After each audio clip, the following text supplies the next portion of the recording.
magandang araw sa ating lahat. Ako nga pa pala ang iyong farmer girl ng Siargao. So for today's video guys is tutulungan natin si Papa guys magtanim guys. Actually guys, galing pa ako nito ng General Luna. So nung nalaman ko is nandito pala silang lahat sa kaya pumunta na lang din ako dito at tutulungan ko na rin si Papa magtanim at magbunot ng mga damo guys. Kaya samahan nyo ako sa aking vlog na ito at ipapakita ko sa inyo kung paano ang proper magtanim at mag-alaga ng mga gulay. So first step is ipapakita ko sa inyo ang hectare ng farm namin. So medyo malaki-laki ito kaya marami kami ditong natanim na mga gulay at iba-iba pang mga tinanim namin dito. Meron ding prutas like watermelon. So ito nga palang hinahawakan ko is ito yung okra at ito yung kapunan ng okra. Medyo malaki ito guys, marami talaga kami natanim at dito ding banda is ito yung atsal yung tawag namin dito. At pasensyahan nyo na po ako guys ha, hindi kasi ako sanay magtagalog kaya medyo mahirap talaga guys. So next guys is dito naman is papakita ko sa inyo ang eggplant. Ito yung eggplant guys, medyo hindi pa siya gaano kalaki guys kasi bagong tanim pa lang to guys. Kaya inalagaan talaga namin ng mabuti guys para naman yung bunga niya is sobrang laki. At dito din na part guys, yung mga tinituro ko guys is yung pinapakita ko sa inyo na okra at saka atsal.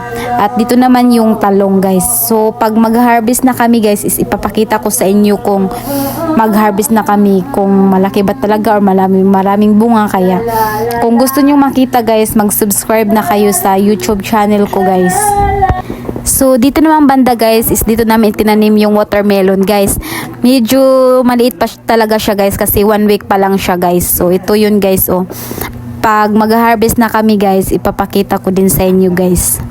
Medyo malaki to guys, as in abot talaga dun guys. So in this area guys is there's a lot of damo kaya kailangan kong maghawa guys. Kasi para naman hindi mahirapan yung mga tanim guys. So ito nga pala si Papa guys, siya muna yung nag-start mag-alis ng mga damo. Then after niya is ako naman kasi madami na kasi siyang pawis kaya kailangan kong tulungan siya. So ito na nga guys, kinuha ko na yung sagot kay Papa guys kasi ako na naman yung maghahawa dito guys. Sobrang hirap guys kasi madami pa akong hawaan dito guys. Kailangan kong alisin tong damo nito guys para hindi na mahirapan yung tanim guys. Kasi kailangan naman talaga nating alagaan yung mga tanim guys. Kung hindi natin naalagaan, mamamayat sila. So hindi sila magbibigay ng maraming bunga. So wala tayong mababaligyan yan. Stay mabibinta pa lang. Hirap talaga magtagalog kapag ikaw ay Bisaya. Pero kung ako naman magbibisaya, yung mga Tagalog naman is hindi makaintindi. Kaya sobrang effort ko talaga nito. Kaya subscribe nyo na ako.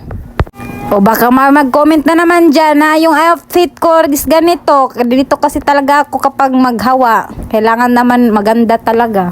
Hindi naman talaga madali guys kapag ikaw mahirap guys. Is kailangan mo talagang kumayod guys para sa yung pamilya guys. Kaya binabuti ko talaga ang aking trabaho para may makain kami sa araw-araw.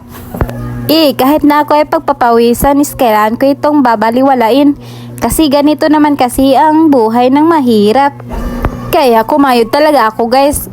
Kasi kapag malaki na naman itong mga tanim ko is makabili na ako ng bigas at mga ulam, pagkain sa aking mga napuyong sampo pala guys in Tagalog. Kailangan ko talagang bilisan dito guys kasi after ko dito is magdidilig pa ako ng mga tanim. Buti naman yung mga tanim dinidiligan. Ako 10 years na hindi pa dinidiligan. So ito nga palang in-spray ko guys is ito yung medisina para walang insect na makalapit sa mga tanim namin.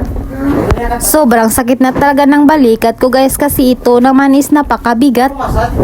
Pero tinitiis ko na lang guys is kasi ako naman ay sanay kasi simula pa ng pagkabata ako na yung nagtatrabaho ng mga ganitong trabaho. Kasi pinanganak akong mahirap kaya kailangan nating magsikap. Medyo madali lang ito sa akin kasi sanay na ako nito kasi simula nung ako ay 5 years old pa lang is ito na yung trabaho ko. Nagtutulong na ako sa aking pamilya. Medyo matagal talaga itong matapos guys kasi sobrang dami ng mga tanim namin dito guys. So after ko pala dito guys is kailangan ko pang balikan magbunot ng damo.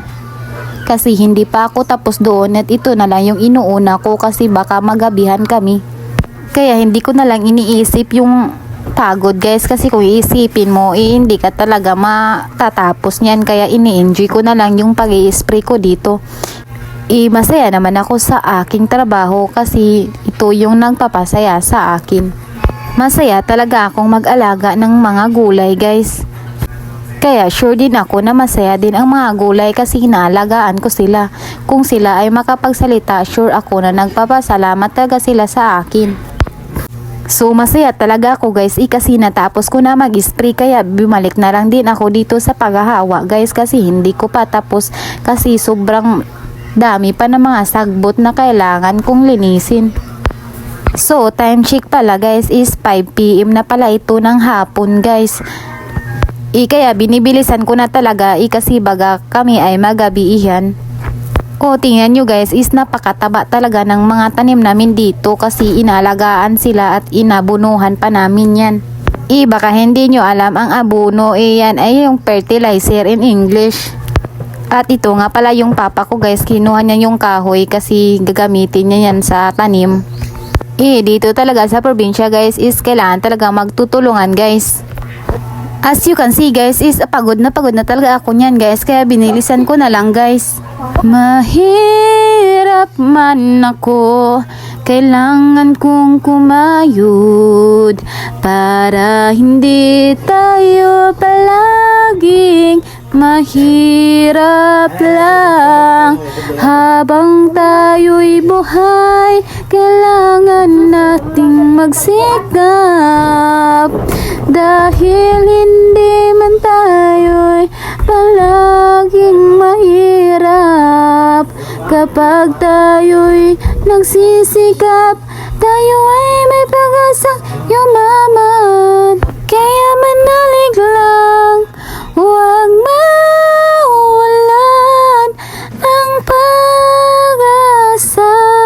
Yun lang guys, thanks for watching.